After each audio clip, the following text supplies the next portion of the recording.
I'll get my revenge, beautifully, elegantly, so that they'll tear themselves apart without me lifting a finger.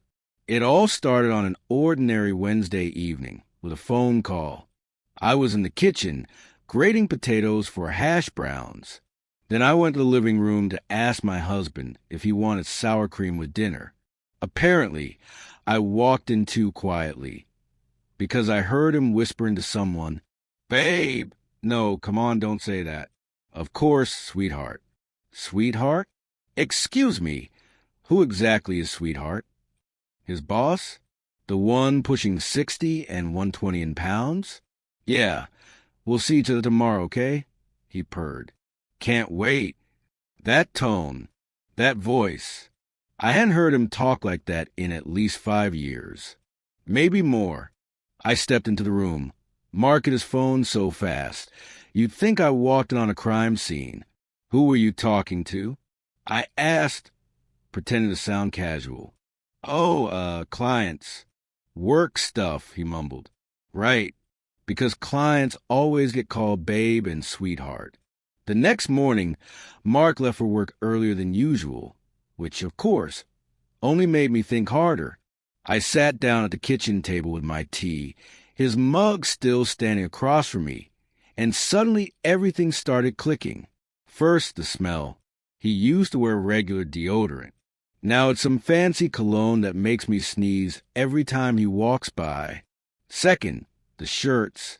A whole new collection of button-downs. Says colleagues gave them as gifts.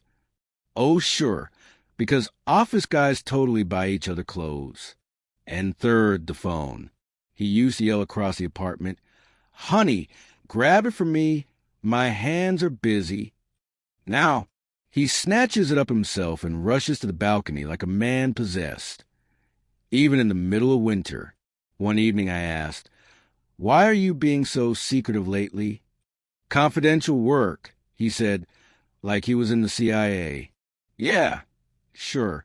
Growing and evolving," he added. Growing with whom? I wondered. Then it hit me, slowly, like water dripping on stone. At first you tell yourself, it's just a midlife crisis. But then the truth settles in.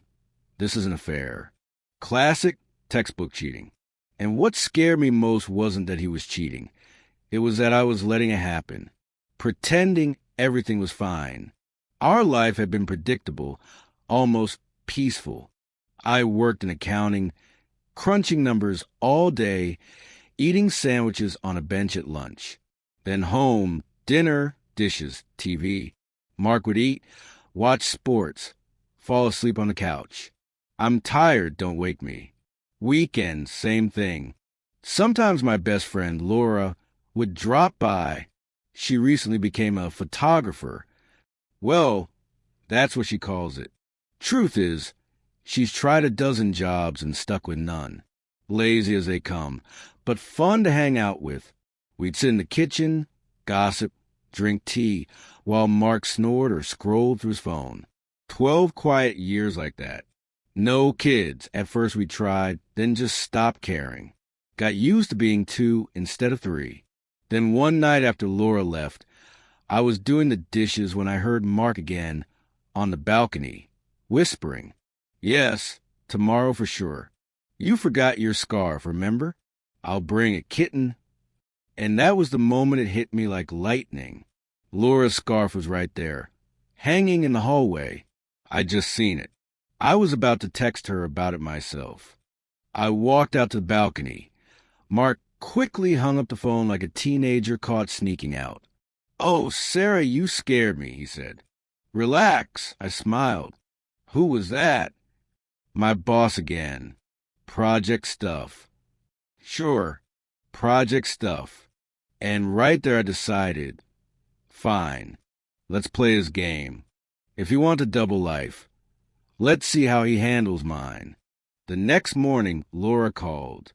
"Hey, Sarah, know of any job openings in your city? My photography gigs aren't really working out." And that's when it hit me. The perfect idea, clear as day. I remembered how Mark used to look at Laura, once called her a real knockout. Well, actually, I said sweetly, Mark's department just lost an assistant. They're hiring. No way, she perked up. What's the pay? About $2,000 a month, benefits and all. Nice.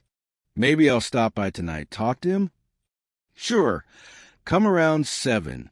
We'll be having dinner. That evening, she showed up dressed like it was a date. Tight leggings, low-cut blouse, heels, full makeup.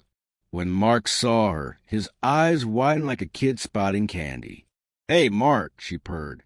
Heard you got an opening in your department. Mark instantly straightened up, chest out. Well, yeah, we're short on good people. And I could see it. The battle inside him. Temptation right in front of him versus the risk of getting caught. His eyes gave him away, though. Hungry. Fine, he said, trying to sound professional. Come by tomorrow at 9. We'll do the paperwork. He smiled like a cat that got the cream. He thought I was oblivious. But I saw everything. And I knew the fun part was just beginning. For the first 2 weeks after Laura started at his office, Mark was walking on air. They left together in the morning, came home together at night. I even packed their lunches. Thanks. Sarah, you're the best, Mark said, taking the lunch boxes. Oh, I'm just doing for my friend. I smiled. But by week 3, the cracks began to show. Mark came home one evening, face tight with frustration. Something wrong. I asked, pouring tea. That friend of yours really messed up today, he grumbled. Oh, how? She sent the wrong contract to a client. Now they want a discount. Well, mistakes happen, I said sweetly. She's new. Yeah, sure, he muttered. Inside, I thought, perfect. Let the games begin. The next week, Laura called me during lunch. Sarah, I think Mark's mad at me. What for? I keep being late. I just can't get to the office by 8. Traffic, you know? Then leave earlier. I can't. I need time to do my hair. A girl's got to look good, right? We got handsome guys in the office. That line almost made me choke on my coffee, but I kept my composure. Hang in there, sweetheart. You'll be fine, I said. A week later, Mark stormed home furious. Your friend ruined my presentation today. What did she do? She mixed up slides, used wrong images like a schoolgirl. Well, you should help her, I said softly. Teach her. I've been teaching her for a month, he snapped. Not everyone learns fast. I shrugged. You understand. He muttered something under his breath and went to the balcony to call someone. Did I care who? Not at all. The important thing was he was annoyed, and that was just the beginning. I kept quietly stirring the pot.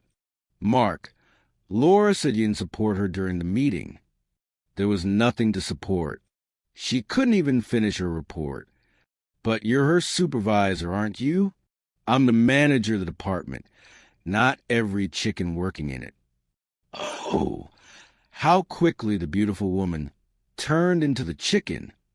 Meanwhile, Laura was calling me too. Sarah, Mark's acting cold. He didn't even back me up in the meeting yesterday. And I just smiled to myself. Everything was going exactly as planned. Maybe he's just shy around co-workers, I told Laura, trying to comfort her. No, it's different, she sighed. I think I messed up. Maybe I should quit. Quit? Already? No, honey, you have to fight for your place, I said sweetly. And inside I thought, oh, don't quit now. The show's just getting started. A month passed. Mark was coming home every day looking worse and worse. Laura again? I asked one evening, setting his dinner down. Bingo, he muttered. Our department's losing its bonus because of her. How come? She missed a deadline. I'm the one who got her hired. Now I'm the one paying for it. He ran it for 10 minutes, and I just nodded, all sympathy. Of course, honey, you just wanted to help. Help, he scoffed. More like ruin my life. He collapsed on the couch, but this time not with the same smugness as before. The mysterious phone call stopped too. I didn't need confirmation. The plan had already worked. Mark was done with Laura. She'd worn him out. And soon enough, it would all fall apart on its own. Then, something I didn't expect happened. One morning I was making coffee when Mark burst into the apartment, pale and furious. "They're firing her," he hissed. "The boss found out everything." "Firing who?" "Laura." "Yeah. They said I brought her in. Now it's on me to clean up the mess." "And what did you say?" "What could I say? She's useless. Doesn't work. Just paints her nails and flirts by the water cooler." Oh, the irony. I smiled and poured her more coffee. "Funny. Didn't you say she was talented and full of potential?" "Potential my ass," he shouted. "Because of her, I'm in trouble with my manager. They're investigating how she even got hired. That night, Laura called me, crying, 'Sarah, they're letting me go.' Mark didn't defend me." "No way." I gasped, pretending to be shocked. "I thought you two were doing great." "Great?" He barely looked at me today. Said it's my fault for not working harder. Well, I said gently, "Maybe he's right. You still have time to prove yourself." "No, it's over. Tomorrow's my last day." I didn't bother pretending after that. I knew exactly what she'd done. Ruined 10 presentations, lost $1 million client, and turned Mark's life into chaos. The next evening, I came home to find him pacing the kitchen like a trapped animal. "She lost it completely," he yelled. Started a scene in front of everyone. Screamed that I promised her a promotion, that we were having an affair. I widened my eyes. An affair? Really, none of it's true. And now I've been called in by the director to explain myself. I said softly. "Maybe she's telling the truth." His face drained the color. "What do you mean?" "Oh, I don't know. She always looked very sure of herself. And you two did leave and come home together. We're co-workers." "Right, co-workers." And that's when he realized I knew everything. "Sarah," he said quietly, "I can explain." "No need," I said calmly. "After work, I'm meeting with a realtor to see how much our apartment's worth. Just curious, how much we'll each get when we split it." He turned green. "So you knew all along?" "Not from the start." I shrugged. "But soon enough, I even got her hired, remember? Thought it'd be educational." He stood there speechless as I sipped my tea, enjoying the sight of him finally defeated. It was absolutely worth the wait. The next day, I brought home a folder of papers. Mark stared at it like it was a bomb. "What's this?" he asked quietly. "Just documents," I said.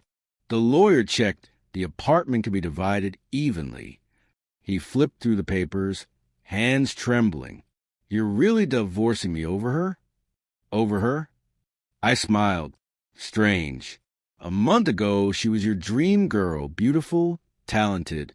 He slumped onto a chair, buried his face in his hands. "Sarah, I didn't think it would go this far." "I'm not mad," I said evenly. "No yelling, no drama. I actually helped you too, made it convenient, gave you a front row seat to your own mess." He looked at me, stunned. "You stayed silent this whole time." "Why?" "Because shouting wouldn't have changed anything," I said. "You wouldn't have left her. So why waste my nerves?" His phone rang. "Laura?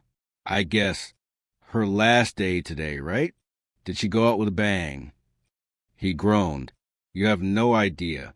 She tripped over a desk, knocked over a computer, and screamed in front of the whole office that I promised to marry her." "Oh, wow," I said, smirking. "I thought she only mentioned the affair." "She mentioned everything," He sighed. Total circus. I walked over and patted his head gently. I'm not cruel, Mark. See? I even pity you. But I can't live in this comedy anymore. So what now? Now you pick up your paycheck, I said softly. Then you find yourself an apartment. You've got a month. He just stood there for a long moment, then walked out to the balcony, probably to smoke or to call his ex-colleague. Didn't matter anymore. 2 weeks later, he moved out, took his things, left the keys on the table. Even said, thank you, though I'm not sure for what. Maybe for not making a scene. Maybe for not demanding alimony. We had no kids anyway. Laura blocked me everywhere. Guess she finally realized what I'd done and felt betrayed. That's fine, because in this story, I was right.